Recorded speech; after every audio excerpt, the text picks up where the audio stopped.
Colour of Eden was a project that came to us by Con. Con knows Ben Wimpy at IndieMax Productions, and it really was an exciting project, and it will be one of the first dramas, one of the first productions shot on the Vericam that'll go to air. It's going to air, I believe, on Easter Saturday, so it's not too far off. So I'll roll this and then get Con up to have a bit of a chat about it.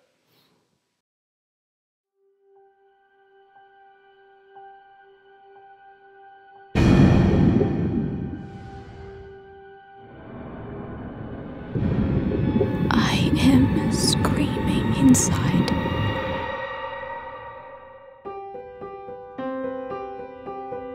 We were once, but when we turned toward ourselves, we were lost.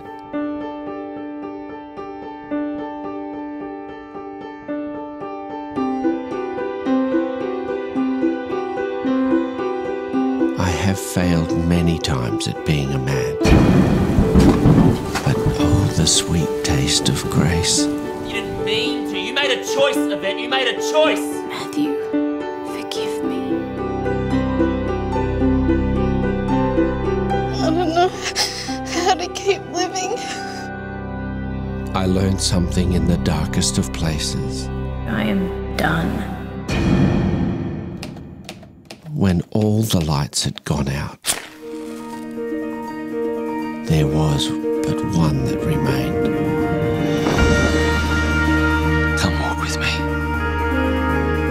The winter is past, and spring sings the first song.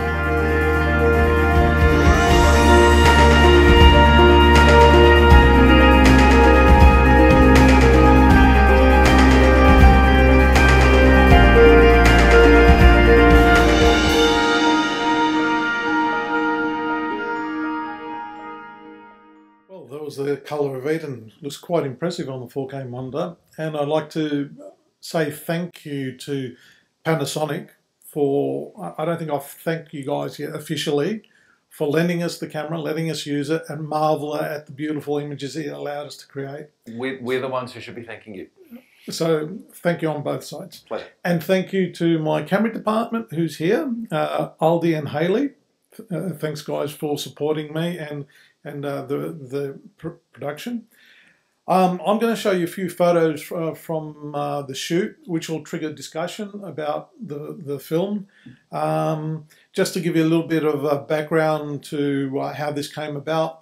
I think, Channel 7 and a lot of the stations, as part of their licensing agreement, have to give certain airtime to religious groups and stuff like this. So there's a Christian group that came up with the budget to shoot this drama. I think they do something every year. Last year it was a documentary, but Ben Wimpy wanted to do something better rather than a silly old documentary with not a lot of production value. So he said to me when he approached me to do this project, I want this to look high production value, and I want it to have a different look to everything else we're seeing at the moment. Immediately, because I just worked with Noel on the colours of Melbourne and Aldi and Haley and Rob, and I was quite impressed with the camera, the low light capabilities, and just the camera overall. And I thought this might be a perfect match between the production and the Vericam.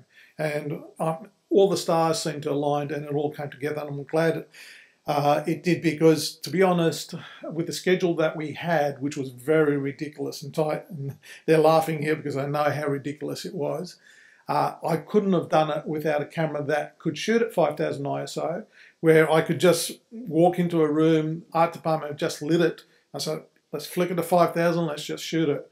Or when shooting a dusk scene, when the light was dropping very rapidly, as it does at dusk time, I can just go 5000 ISO, start at 8 and keep opening up, as I needed the stops, and level things out. So that was quite good. So let's start off with the first picture. Here's Aldi here with Warren Tidgeon, who's a cinematographer and owns a Steadicam rig. As you can see on the top there, unfortunately Paul Wazza had a hard time balancing everything because he had that silly little Pix 240 on the top there. I think that was, unfortunately, we picked up the camera on the Friday.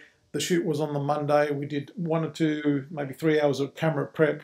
And the poor editor, Peter, who did an amazing job, didn't really have much time to do a post-workflow evaluation. So we were more or less doing that as we were shooting. So the Pix was there just as a little bit of a safety for him because he wanted Pix to, not Pix, Avid DNX 36 as a proxy file to do his offline editing with.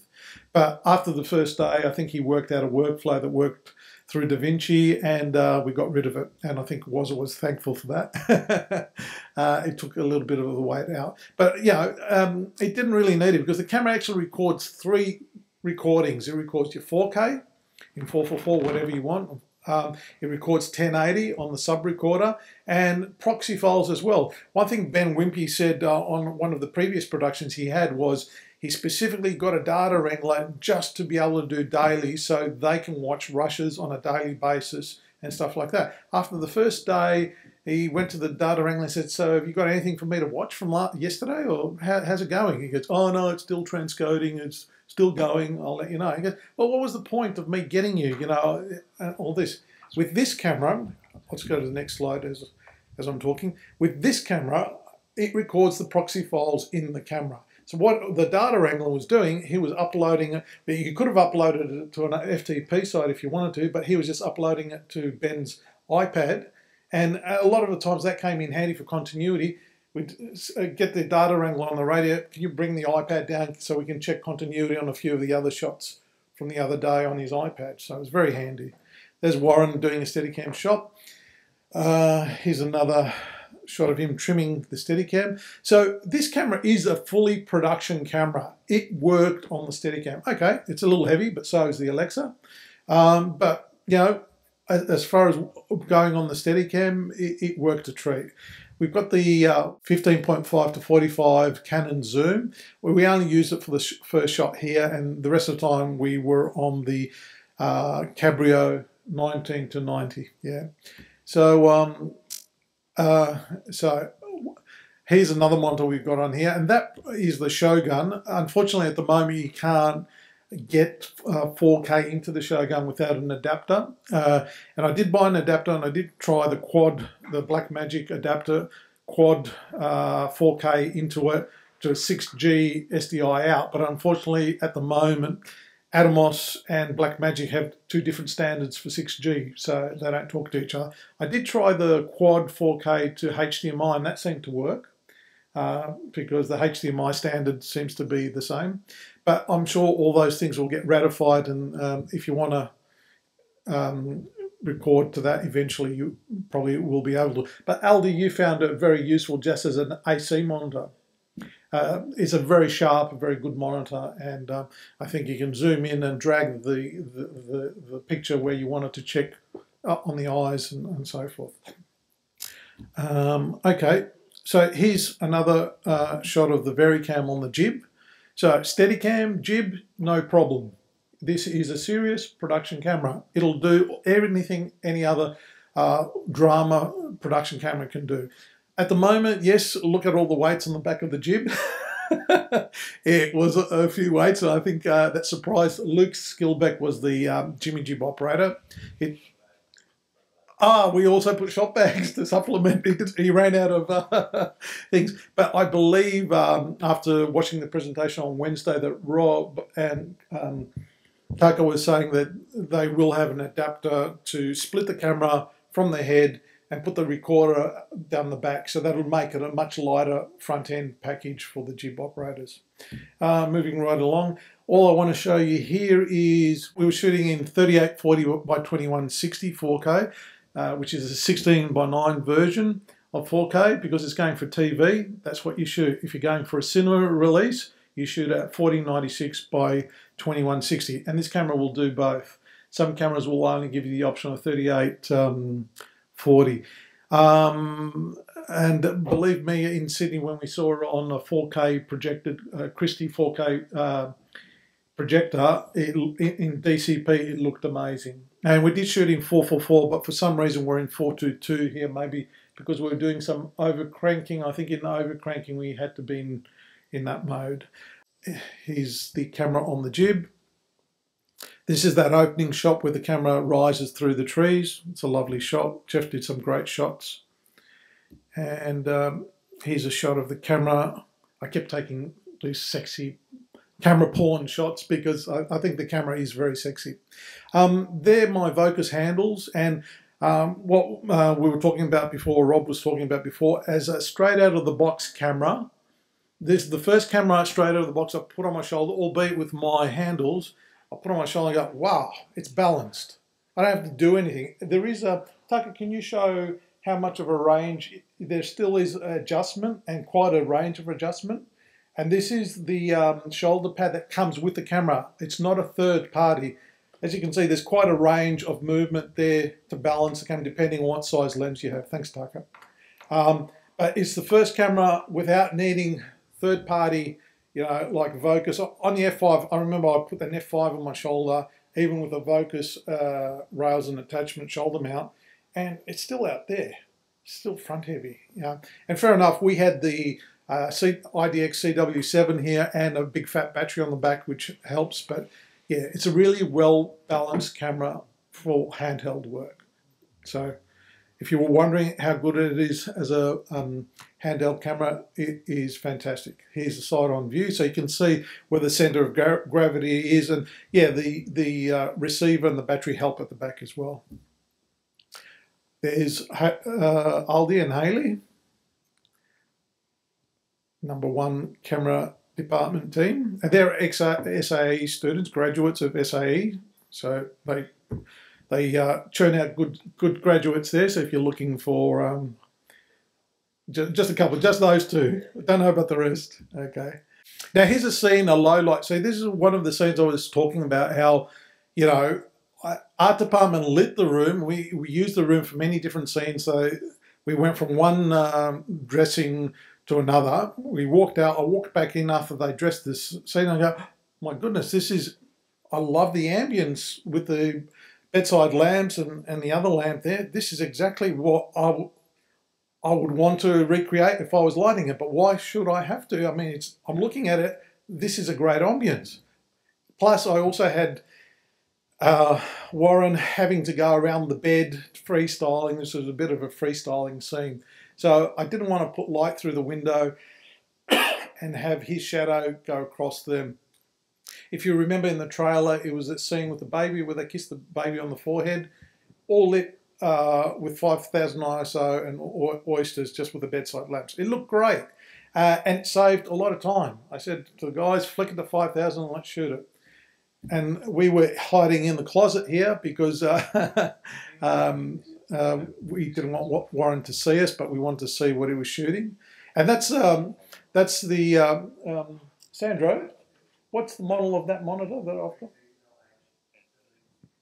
That model camera, even though it's a very old monitor, it still makes very nice pictures. So we looked at it through the wireless receiver, and yeah, it worked really well with the VariCam as well. So this is another shot where Warren is now in front. So if I punched in moonlight through the window with the HMI, he would have had all his shadow over the top of them. So that was a very quick, easy solution by having that 5000 ISO in the camera. And I think that's this camera's biggest asset.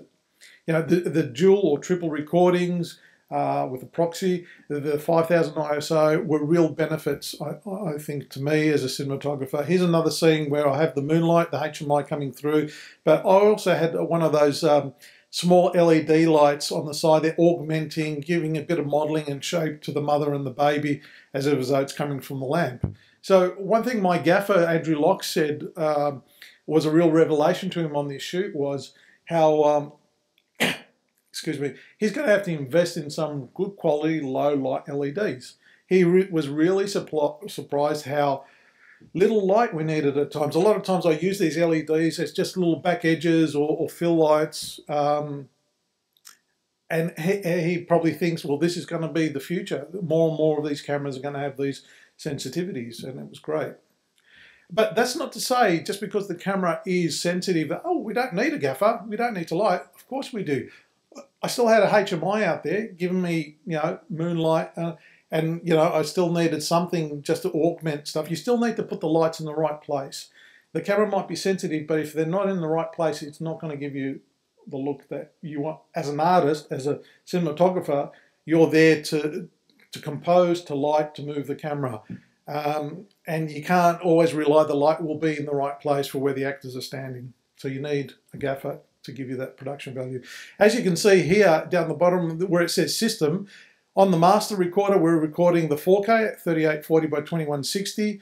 On the sub recorder we're recording 1920 by 1080, and the P stands for proxy, so we're recording the proxy file. So there's 3 recordings, all on the camera, all ready to go, depending what workflow you want. And as you can see up the top, the color, we were recording both on the main and the sub in Vlog. In my viewfinder, I was watching a Rec 709 and exposing with a waveform monitor.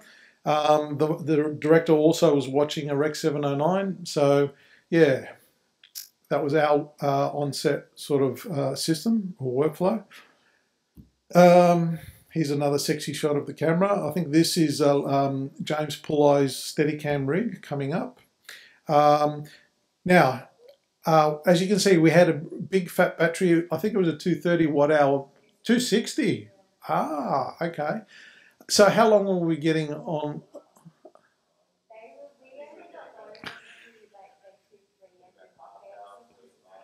Really? I've been saying an hour and a half to 2 hours. An hour, all right, an hour. I see, because I wasn't changing the batteries. They were sneaking. They snuck in battery changes without me looking. So, all right, I stand corrected on that. So about an hour to. Yeah, and how much? Tuck, I keep asking you this question. How much is the camera draw on? 69 watts. 69 watts. 69 watts as worst case, only with the body. Yeah. But we can provide the 30 watt to the accessory. Yeah. Yeah, so it was getting up there with all the accessories plugged into it. Okay, but I love shots of the camera, so I took plenty of them, as you can see. And Lewis's stereo. Now, not Lewis, I keep calling him Lewis, it's James. Very good Steadicam operator, like Warren. As you can see here, yes, he did complain it's a little on the heavy side and it drinks a little bit much on the power. But as you can see, he had how many batteries? 4 batteries down the bottom, I think mainly to counterbalance. And he said if he had more time, he probably would have got rid of the map box or made it a little bit lighter. But we had him a whole day that day, in the morning and afternoon. He got some great Steadicam shots. So, I think every Steadicam operator complains about the weight of every camera being an Alexa or whatever, but it doesn't stop the good ones getting the shots you want.